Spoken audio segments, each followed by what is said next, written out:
altar to show the books of wisdom that are within the altar. That it's not every book of wisdom or every scripture, but it's a good representative sample of many of the world's religions that we like the essence of those scriptures and the just the aroma of the scriptures to come into the room as we have our service. So thank you, Anne-Marie. Okay, let's just drink in the beautiful aroma for a few seconds. Allow it to, as Rumi would say, perfume our hearts, just for a few seconds.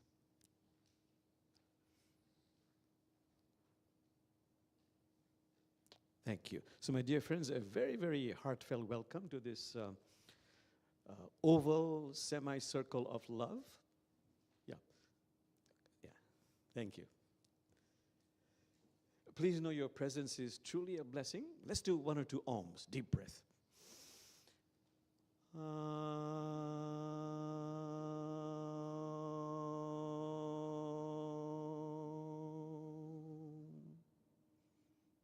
One more time.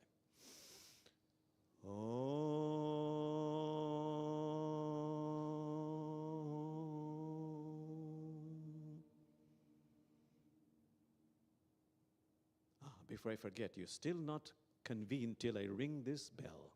Okay, so here we are.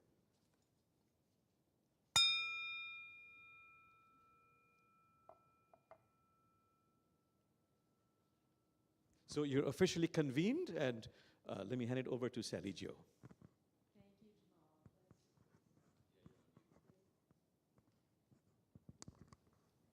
Jamal. Hello, you there? Okay, now we're on. Thank you, Jamal. Thank you, Anne-Marie. And thank you all for being here this morning. Welcome. Interfaith Community Sanctuary. My name is Sally Jo, Gilbert de Vargas, and our topic for today and our discernment for the month of June is called Exploring Our Ideals, or our spiritual ideals in particular. And our annual discernment you can read about in your program at the back page. The overall topic is called Making a Home for the Mystic Heart, and we are basing our monthly themes on different portions of this book by Edward W. Bastian, Interspiritual Meditation, which some of you may have or have seen, and we're working on this throughout our activities for the year, our services when we can, we make them relevant to the topic of the month, and also we have different groups that are meeting that work on the discernment in different ways in our meditation groups and so on. So we welcome you to join us in this exploration. And as I said, this month, the month of June, has been the topic of our spiritual ideal. And this comes early in the book. It's actually step 3, part of step 3, which is called transformation. So it's part of our spiritual transformation that we are working on here together. So we'll have a few words about that in a little bit. Okay, so we always like to begin with a land acknowledgement and welcoming our ancestors and honoring our first peoples. And I like to put those two categories together. In my mind, they flow together very nicely because our ancestors on this continent were Native American, are Native American, and just like all ancestors, they go way back in time, but they also come into the present. And we know that we still have Native American families and folks living here among us, and we have tribes that are recognized and tribes that are unrecognized, and we live here on unceded territory that once belonged to the Coast Salish people, specific tribes, Duwamish, Snohomish, those different tribes. And by unceded, we mean it was stolen, if we want to put it bluntly. And so we owe a debt of gratitude to those whose lives were injured or hurt by that process that went on in our land. And we stand on this land in deference to our ancestors of the Native American tribes of our region. And I encourage you to get to know them and get to know their different their ceremonies and their ways of protecting the environment. They're still very, very much environmental activists, our Native American neighbors here.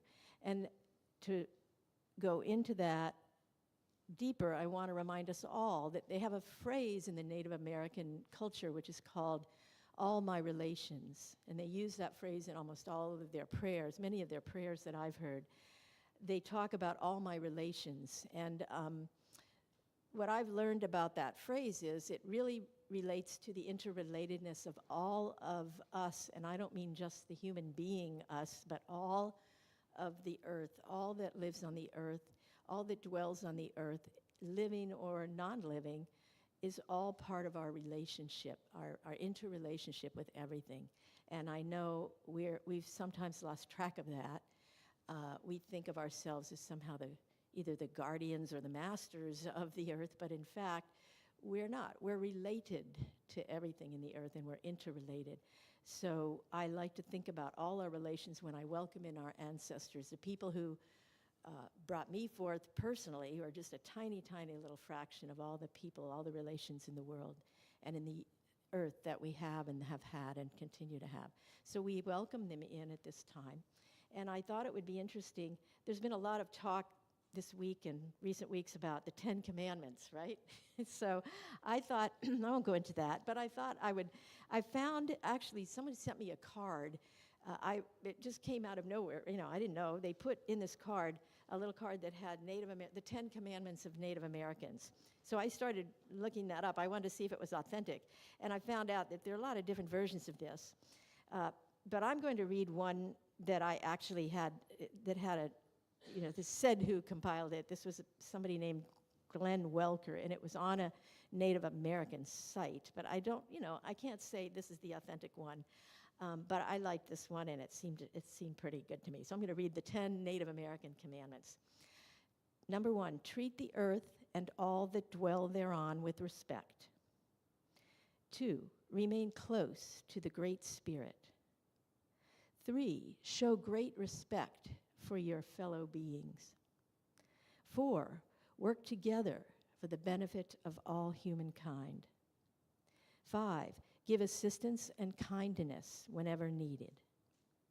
6, do what you know to be right. 7, look after the well-being of mind and body. 8, dedicate a share of your efforts to the greater good. 9, be truthful and honest at all times. 10, take full responsibility for your actions. So that's one version of the 10 Commandments. I think we'd do pretty well if we could follow all those.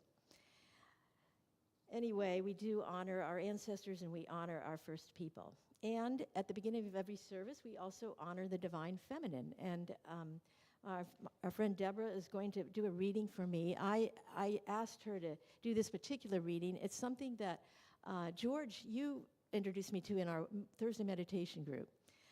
And I love this particular meditation. And so I've asked Deborah to read it for me. It's by a woman named Amanda Ma, who is a spiritual teacher that I think she works mainly online. I didn't find where she's located in person.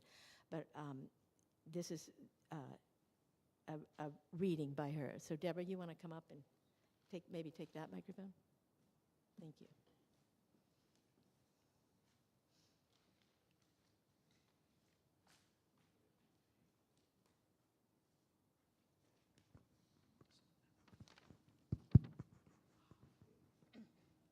This silence is not about closing the doors, turning off the phone, and lighting some candles. Nor is it to do with trying to get rid of your thoughts or imagining the perfect sanctuary of peace. This silence happens when you stop giving attention to the narratives that wrap themselves around your experience of reality. This silence happens when you turn towards tenderness every time an unwanted feeling enters your inner landscape. This silence happens when you have surrendered all resistance to what is. This silence happens when you are no longer the center of your universe, when you have become without a center, and the whole universe is in you. Without resistance, there is no inner conflict, no inner division, no outside and no inside, no barrier and no boundary. Beautiful. Thank you. So, silence. That's beautiful. Thank you so much, Deborah. Now we have music from a new musician here to Interfaith Community Sanctuary, David Harris, who is the son of John and Noor Grace. And he's going to play some piano for us this morning, and he will tell us the name of his piece. And we're so happy to welcome you, David, to play for us. And you know, it's not easy to do this, okay? So give him your positive energy. He'll be great, I know. Thank you, Sally Jo. This is Consolation number 5. It's really like a lullaby by Franz Liszt.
David, that was gorgeous. Oh my gosh.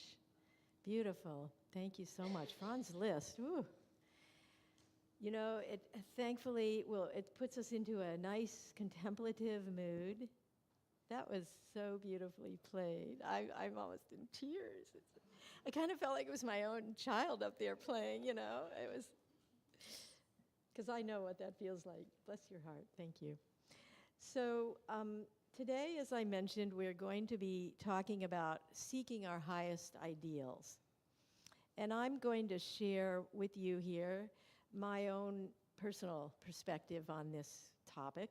And hopefully you'll relate to some of it and hopefully think about it in relation to your own life, because later in the service, after our meditation and some other things, you know, some other business, then we'll have some small group discussions where you'll be able to share some of your experiences about seeking your highest ideals. So I want to begin with a few questions that came into my mind as I was preparing to talk today. First of all, what is an ideal? Where does it come from? How do we discover and discern our own ideals in life? Those were the questions that I have been asking myself over the last few weeks as I'm thinking about what I wanted to say or share. I think an ideal begins with an idea, something in our head that we learn about or hear about or think about. And eventually, over time, as our life progresses, these ideas become real. They take root in our lives and we learn to live them. That's when they begin to become ideals. This doesn't happen overnight. It takes time, it takes study, and it takes practice. Through life's circumstances, whatever the universe may present to us from day to day, week to week, month to month, we make choices. We're constantly faced with questions, choices, decisions to make, big ones and little ones, all the time. So how do we navigate all this? So I thought back, and I realized that in my earliest childhood, I think as most of us, we're influenced mainly by our families. We see how our parents, our siblings, and our relatives handle their lives, and we generally imitate that. I remember my Aunt Rosemary, who wasn't really even a real blood aunt, but she was a very, very close friend. She and her husband were close friends with my parents, and she just was like the sweetest grown-up I had ever met. She always had a sweetness in her voice, and she would call you darling and dear, and she cooked such wonderful, warm, fuzzy meals, and when we went to visit her, and I just always thought as a child, I want to be like Aunt Rosemary when I grow up, you know, and so we get these ideas in our head and these images and these feelings, and we try to imitate them. Other times, we might rebel against some of our childhood and family influences. And sometimes we actually need to protect ourselves against from certain of our family relationships and patterns that go on. But it starts in the family. And then eventually we're introduced to a wider world of friends, neighbors, teachers, books, travels, and life experiences. Now, in my childhood, very early on, I became an avid reader. Actually, I became a voracious reader. My mother would tell me, Sally Joe, get your head out of the clouds. You know, I read so much. But I loved reading, and I don't think my elementary school ever had a library. But I remember the public library that was in the small town where I grew up. And my father would take me there regularly when I was very young. When I was in high school, I could walk to the library, and then he would go and pick me up after I had, with a big stack of books every week or whenever I went there. So, but typically we had to drive there, and I loved that library. There were shelves and shelves of books. They were so tall, they were over my head. I couldn't reach the books, I couldn't even read the titles at the top. But I knew that I wanted to read every single book in that library. I mean, it was like a treasure house for me, and I just thought of it as like a mansion of books. And there was even, I was remembering this morning, there was an upstairs to the library as well. Anyway, I love that library. And what strikes me about it, as I was thinking back on it, is that in the library, all the books are created equally. You look at those shelves of books, and no one tells you what book is good and what book is bad. Nobody tells you what's important or not important. That's something you discover as you pick up the book and try to figure out what you're going to take. Well, this was something I could decide for myself. Now, later, during the coffee hour, if you want to hear it, I could tell you a very funny story about how a librarian once, and only once, told me I could not check out a certain book because I was too young. I was 10 or 11, but that story, we'll save that for later. That has a great ending. Okay, but anyway, I was particularly drawn to biographies. In fact, I still am. If you look at my bookshelves at home, they're filled with biographies. I always wanted to read about other people and their lives. So I had an insatiable appetite for that. I would read about scientists like Albert Einstein and Louis Pasteur and Marie Curie. I read about composers like Beethoven and Mozart, and great world leaders like Gandhi and Nelson Mandela. I would read about famous women like Eleanor Roosevelt and Florence Nightingale and Helen Keller and her teacher, Annie Sullivan. That, reading about Helen Keller, I'll never forget that experience of realizing, and it wasn't a movie, it was a book that I read. I know that was later made into a movie, how Annie Sullivan worked with that child who was blind and deaf and just had tantrums and couldn't communicate, and how she worked with her and civilized her and taught her the word water. I'll never forget that experience. These books stuck with me. And I also, as I got older, I read the works of great thinkers and philosophers like Sigmund Freud and William James and the Buddha. I remember reading Siddhartha. And while I was reading all these different books, I was always thinking, I want to be like that person, or I want to be like this person.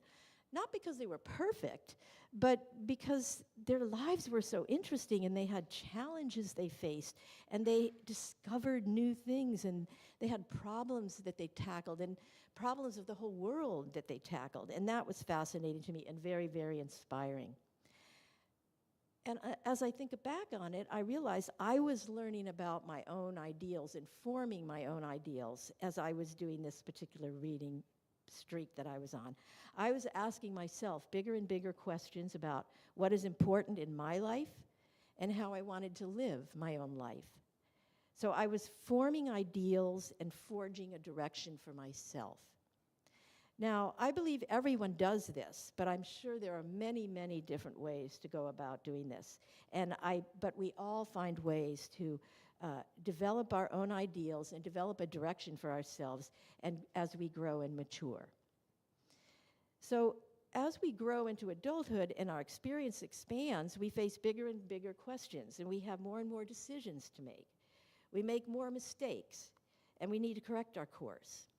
And when the going gets rough, we look for guidance. We make friends. Sometimes we get let down by people we thought we could trust. We get hurt. We make mistakes. We stumble, and we get back up. So I have always been a self-introspective person, and I was constantly examining my life. And I've asked myself questions like, where am I headed? What is important to me? What are my goals? How can I achieve them? How am I going to spend my time? What do I need to avoid? What will I embrace, even if it's uncomfortable? Well, I love to travel, so when I was old enough, I started traveling. I met new people in different environments. I learned about people whose lives were different from my own. So instead of reading biographies, I was meeting biographies. And I started to meet and talk with and study with more teachers, many of them spiritual teachers, but not all. And as I delved deeper into my own teaching profession, which became my profession, my reading became more focused on that. And I was in education. I was a special educator.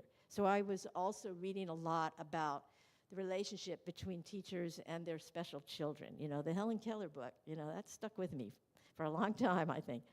Anyway, I realized as I was getting deeper into psychology and education and the philosophy of education and also spiritual topics, I was in therapy at that time, and I began to realize that I had developed some negative and unproductive patterns of behavior in my life. And I wanted to break out of these patterns, and it just, you know, I wanted to make some changes in my own self. And that was hard work. It was inner work, and it was outer work, because it had an effect in the outer world and in my life.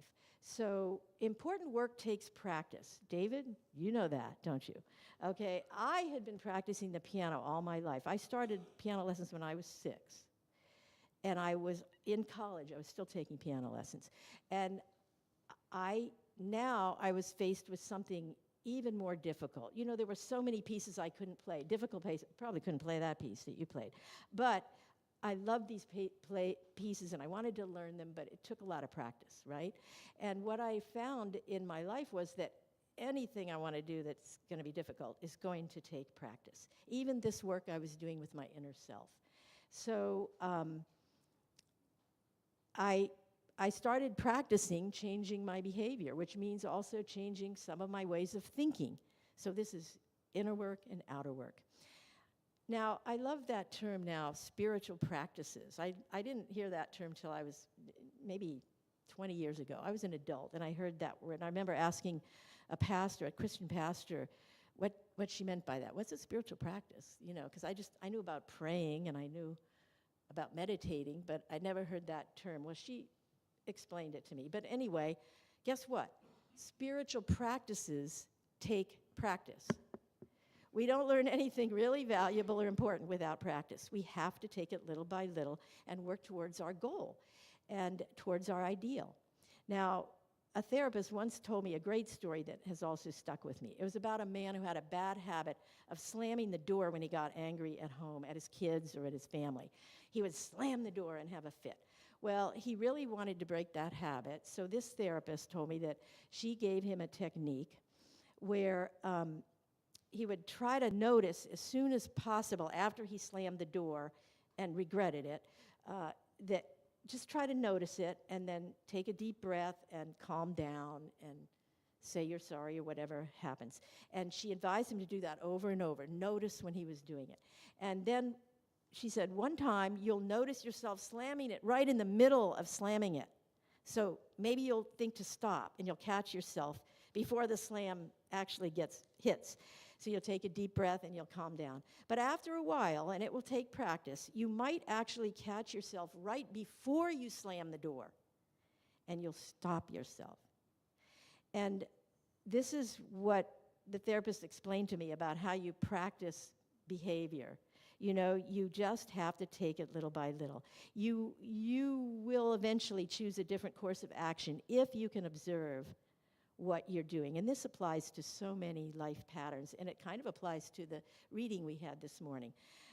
I still use this practice. It requires a part of ourselves that is observing our own behavior, our own thoughts, our own ideas, and making a sincere effort to readjust it if needed. Okay, that is the part of seeking, that is a part of seeking our highest ideal. This is using free will to direct our lives in a certain way. So the other day I was walking down Shilshole, down by Puget Sound, and I noticed some small boats out. It was one of those sunny, beautiful, warm days, and there were boats out in the sound sailing. And I thought of an analogy that I know you've probably heard. This is the metaphor of our lives. We are sailing on a sea of uncertainty.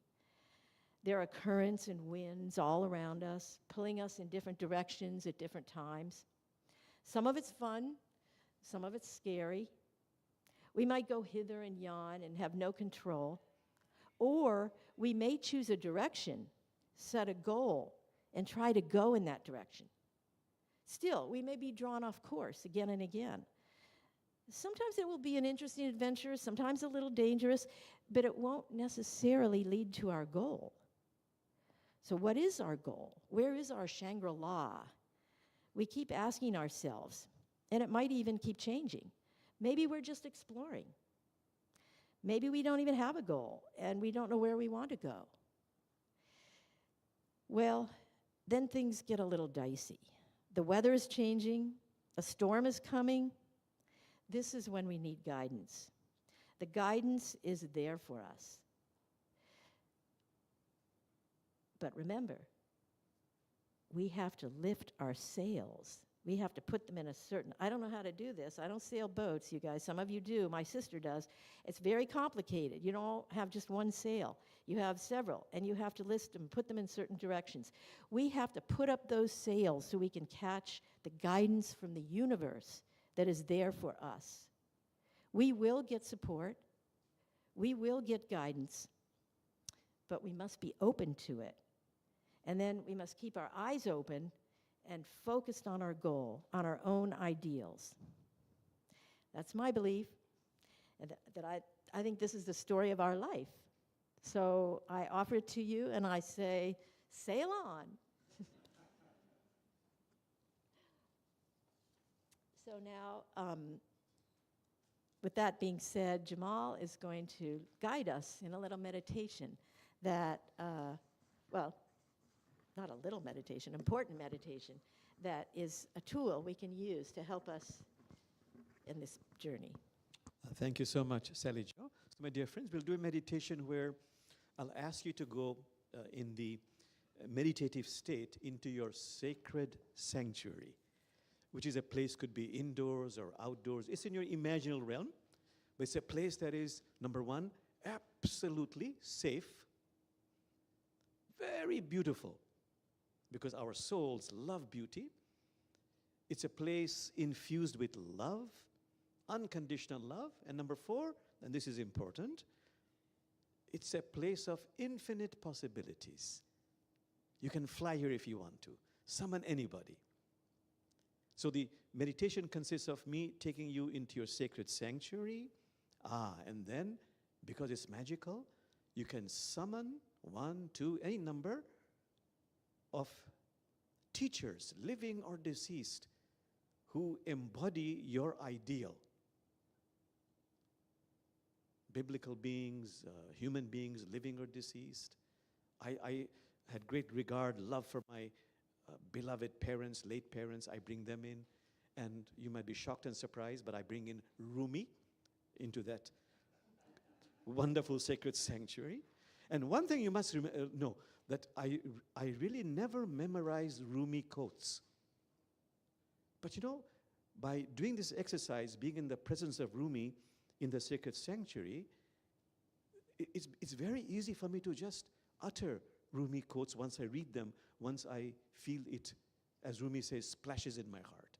So right now, choose a teacher or teachers who embody the spiritual ideal. And I'll ask you to just be there in their presence and open your heart to their vibrations. You know, in India, there's a term called darshan. If you meet a holy person, if your heart is open, just glimpsing that person, something is transmitted to you. In Sufism, it's called barakat or barakah. Some divine vibrations are transmitted to you. Okay, so choose who it is you want, any number of inner teachers. Okay, close your eyes, please. For a few seconds, focus on the nostril and simply be present with the breath as you inhale and as you exhale. Just this much.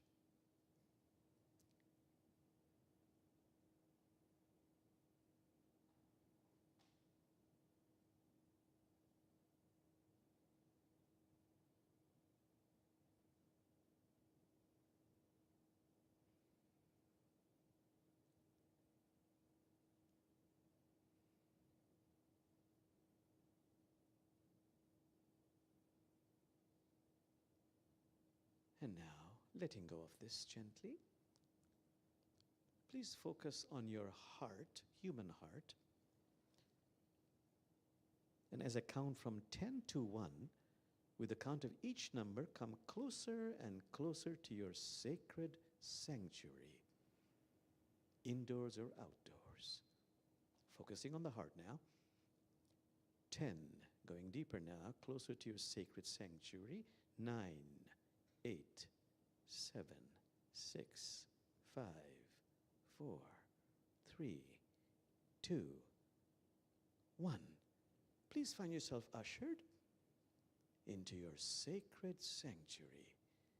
It's a place of absolute safety.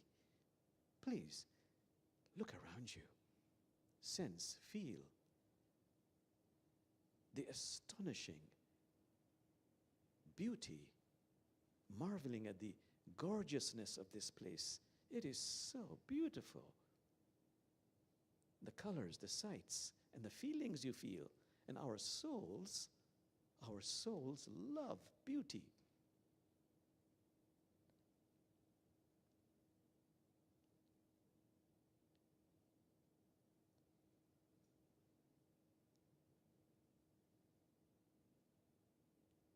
In this place, there is no judgment, only compassion, mercy, love, unconditional love. It's a place of healing. It's a place of infinite possibilities. Just being here, immersed in the divine vibrations, is so healing, transformational. Please go and touch something, feel its texture. Remember, whatever you do here is perfect.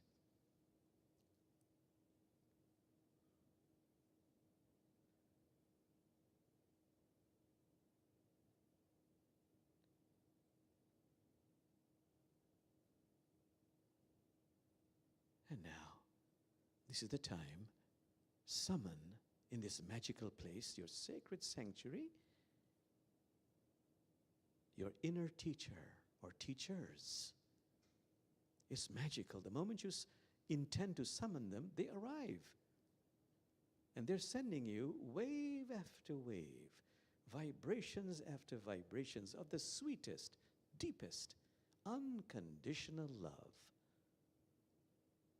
Some of them, all of them, as they come closer and closer and closer, they touch you, hold you, embrace you. And we feel touched, held, embraced at such a deep level. Feeling so loved. And now,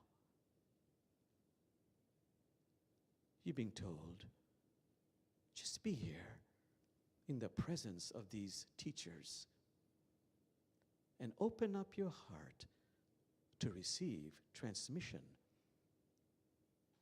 of insights, wisdom, guidance, healing, empowerment, just by being silent and intending to open the heart with these inner teachers to receive their blessings and their wisdom. I'll be silent for 3 minutes, and I'm making the suggestion, this 3 minutes is equal to 3 years of spending time with these precious teachers. These 3 minutes is equal to 3 years of spending precious time with these sacred teachers. Please be there, opening up your heart and receiving.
And now, my friends, it's time to gently bring this to a close.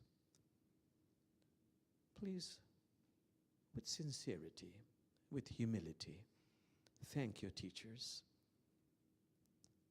And you find that they are thanking you and blessing you. Please receive that blessing.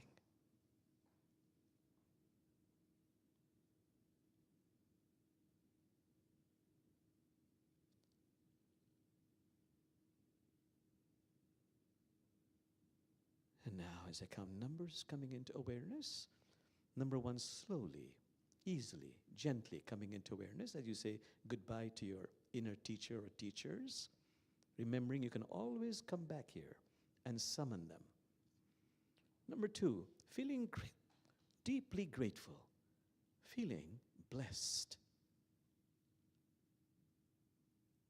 Number 3, a vibration of healing and empowerment flows through you freely, abundantly, from head to toe, physically, mentally, emotionally, spiritually. Again, feeling so grateful. Number 4, becoming aware that we are the beloved of the beloved. All is perfectly well, no matter how it seems. Number 5, ever so gently, opening your eyes and let's sing Bismillahirrahmanirrahim. Bismillahirrahmanirrahim. La ilaha illallahu. La ilaha illallahu. One last time. Bismillahirrahmanirrahim. Bismillahirrahmanirrahim. La ilaha illallahu. La ilaha illallahu. And becoming very still. Sergio, we have music now? Actually, we've switched the order around a little bit Yeah. because we're going to go into our small group discussions, but we have to turn the live streaming off for that. So we're going to do our sharing our wealth and upcoming gatherings next, and then we'll go into small groups, and we'll have to shuffle around a little bit for that. Say a few things about, I'll pass. Yeah, so I want to mention that this is the time in our service when we pass the plate for those who are here, and I know that many of you give regularly, that you give online. Those of you who are watching online can go to our website, interfaithcommunitysanctuary.org, and there's a donate button there, and many of you do give that way, and we deeply appreciate it. Some people send checks in the mail. It's all deeply appreciated and goes toward keeping up this historic building and keeping the lights on and the heat on and the flowers all around the building growing so nicely. And that also takes volunteer work. And we know that many, all of us do some form of volunteer work here at the sanctuary. This is a volunteer organization, and we're very proud of that. So we appreciate all that you give of your time and your treasure and your spiritual energy to this beautiful community. So thank you very much. We also have upcoming gatherings every week in our sanctuary, either in person or online. And you can find many of those you can find all of them online at our website. There's a button, a tab called Upcoming Gatherings. There's a tab called Special Events. We have special events and concerts. We have things that happen once a month, things that happen every week. And it's too much to highlight every time, but we do have many things coming up. And after this service, we meet downstairs in the fellowship hall, and we have coffee, tea, and I brought a little bit of fruit and snacks here for people if you would like to share, and come downstairs and share in community after every service. We do that. And then, Jamal, you have a few announcements, and I want to pull out these flyers that I have too. So as Sally Jo said, lots of programs. You can find them on the website. We have I'm so proud to say that the Sisiwis, Native American Drumming Medicine Circle, on Wednesdays. We have Sufi programs on Mondays and, was it Wednesday also, Michael? Tuesday, Monday and Wednesday, I think, yeah. And Tuesday. Then we have some Course in Miracles. We have silent meditation on Thursday. Yeah, that, I believe, yeah, for sure, yeah. And then we have a yoga program coming up. Yeah, there's a yoga. We're starting weekly yoga. Is Julie here? I don't see Julie. It starts next Sunday, July 7th, at 6 o'clock to 8 o'clock. It's here in the sanctuary. There's a yoga class for an hour, and then satsang and kind of gathering and being in community for an hour. She's planning to do that every Sunday, starting July 7th. We have some special concerts coming up. This is something I wanted to mention. It's called the Interfaith Build.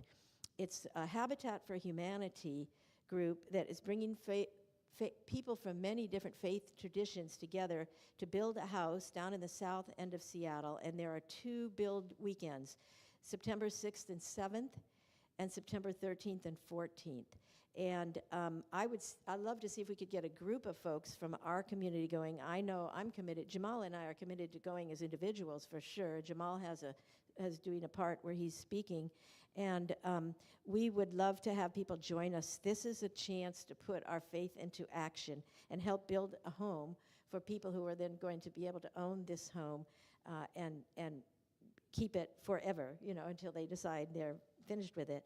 And it gives us a chance to do service in relationship and in community with other groups. I know as a community, we've participated in this quite a few years ago, a similar build. I myself went down after Hurricane Katrina. That's a tongue twister for me. And it was about 2 years after Katrina hit, they were building homes. And I went down and did an interfaith build like this. And it was a life-changing experience for me. It was really beautiful. So I do encourage people to join it. There's a flyer where you can sign up and get involved. It's free, of course, and they teach you everything you need to know. Believe me, I didn't even know how to hammer a nail when I did this, but they taught me what I needed to know. And I was up on the roof putting shingles on a roof, if you can believe that, about me. I mean, really? I can try to picture that. It's true. I remember it. And it was a hot day. It was a hot weekend, too. We were down in the deep south. Anyway, there are flyers up here. We'd love to see you join that if you can. It's the first 2 weekends in September. And we have a wonderful program. Really, a global Buddhist teacher got in touch with us, Bodhi Shuddhananda from Calcutta, who really travels all over the world. And he's coming here with a very well-known guitarist named Tim Sherman. Something from the east, something from the west, on the 20th of July. So I think you'll have flyers ready for that also. Yeah. No, it's the 20th, I think. 20, yeah, it's the 20th of July. Well, anyway, we'll send the information. Anyway, it just struck me. I wanted to say something very quickly. I and my Interfaith Amigos in 2012, was it, or 13? We had for me, it was the greatest joy of one of my greatest joys of my life, that I spent so much time with that late Christian mystic named Marcus Borg. Anybody heard of him? Yeah, wonderful teacher. Anyway, he was telling me, Jamal, English is not your first language. To impress people, you must sometimes use hard words. So he said, instead of, I don't know if you know, he was the head of the religion in Oregon State University in Corvallis. He had invited his Interfaith Amigos there for 3 days. So he said, don't say that you did many programs here. Say you did a plethora of activities. So as you look at the website, we have a plethora of activities happening in our community. Okay, that's one thing. I also wanted to request to you that please come to the next Sunday service, and especially we have the guiding council. This is our President George here. He will start off the special meeting of the guiding council. Why do I say it's special? Because I'm pretty sure that our late beloved Karen Lindquist will be present there. You know that she departed tragically on February the 4th. And on that day, we're going to choose someone who will fill in her vacancy. So her fragrance will be there. I request you to please come in time It starts at 11:45, right? Promptly at 11:45. Oh, yeah, yeah. And of course, yeah, so please do come next Sunday. Also, the next Sunday we have a wonderful guest named Kiran Frank, who belongs to the LGBT community, very young person. She works actively with the youth. She is a teacher, a young teacher, and she's a student in the Tibetan Buddhist tradition. And she wants to come and give her insight. She's fresh from Vanderbilt University. She studied theology there, and she's a wonderful speaker. So please come on the next Sunday, July 7th. So next on our program, we're going to say goodbye to our folks at home and thank them for being here with us. And sorry they can't join us on this next piece, but we are going to gather into small groups of